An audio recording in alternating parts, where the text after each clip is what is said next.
There is a huge debate within the gig economy upon which one you should be doing, part-time deliveries or full-time deliveries. And the answer is, of course, that it's best to do whatever suits your needs the best.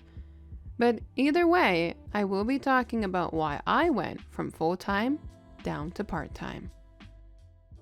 Last week, on the Dash with Ash, I talked to you lovelies about the whole tipping culture and how I grew up with tipping. But the tipping factor is definitely a reason why I went from full-time back down to part-time.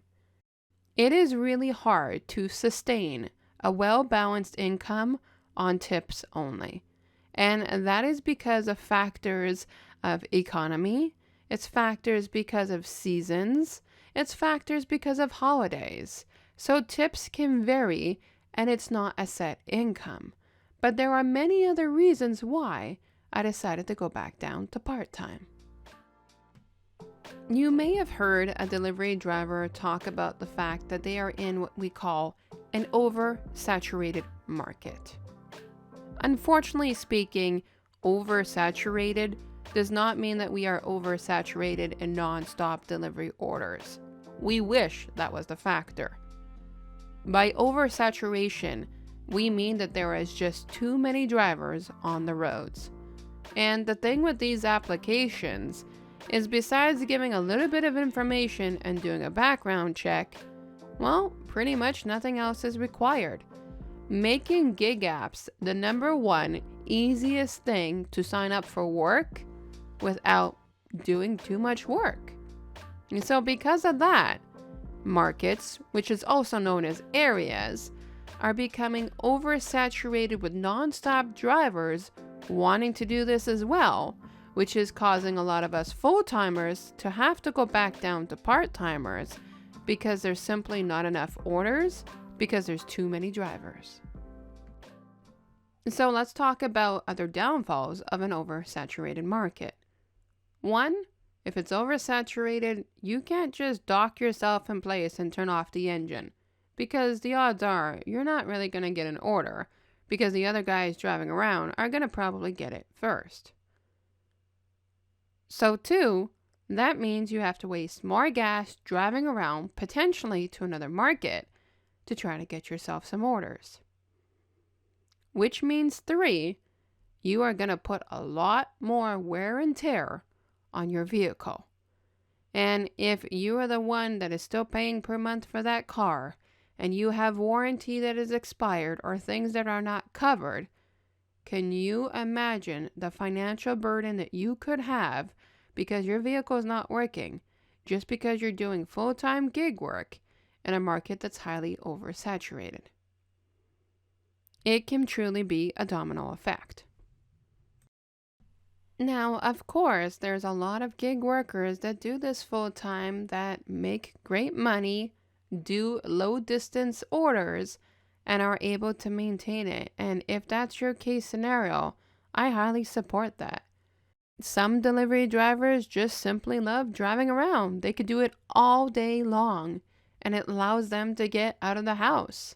And if you're doing full-time deliveries because of that, I respect that too. Without me sounding like I am complaining, I will say this much. Many of the things that a full-time gig worker enjoys, I don't. And because the financial means is getting less and less with gig work in my area, I have to supplement somewhere else. But luckily for me, gig work does bring me very much joy. And that's because it channels back into my content. Without gig work, I wouldn't have the content that I make today. And the content I make today allows me to work from home, peacefully in my pajamas, undisturbed in this office, and I just get to zone out and put the puzzle pieces together of something that I get to create. Currently, right now, I do part-time gig work. I work Thursdays and Fridays, typically day and night, and I work Saturday and Sunday evenings. because I have shifted to part-time. And if it wasn't for gig work being the content behind this YouTube channel, I would have never been able to do that. I will never diss on anybody that chooses full-time versus part-time gig work. But in my market, in my area, it is not very realistic to say that you can make over $500 a week after gas deductions without putting in more than 40 hours. Myself putting in more than 40 hours means that between being a mom and a full-time employee, I have even less work to dedicate towards my channel. And previously, when I used to work 40 hours for TELUS, I could take more time to put into content even though I worked 40 hours because I worked them from home. But being on the go, even if you put in 40 hours, by the time you get back, sometimes you're just exhausted and you don't even want to open up a computer screen. So I basically had two choices. Keep hustling and keep trying to make the income off gig work in my market that wasn't there for me. Keep going out in the cold and keep bitching about the things that I didn't like, or change the direction that I wanted to go in. So I changed it, and starting in August of 2023, I started uploading 2 videos per week to my YouTube channel.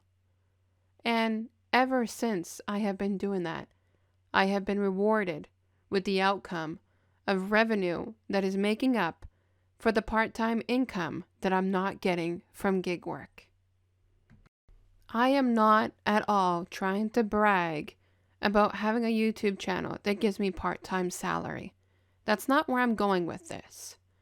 What I'm saying is rather you're going from full-time to part-time or anything in between.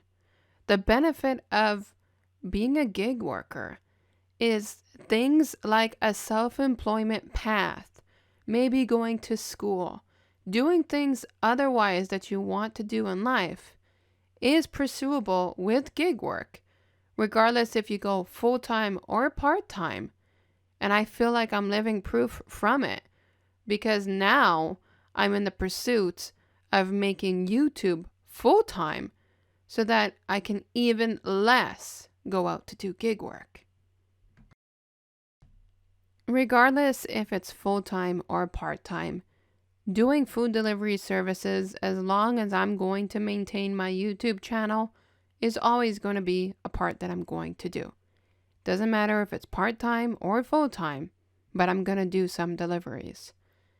And that's not just because of making money or saying that I do deliveries, but I find it essential if I'm going to teach people through tip videos or tutorial videos, that it's essential that I learn by doing these apps myself.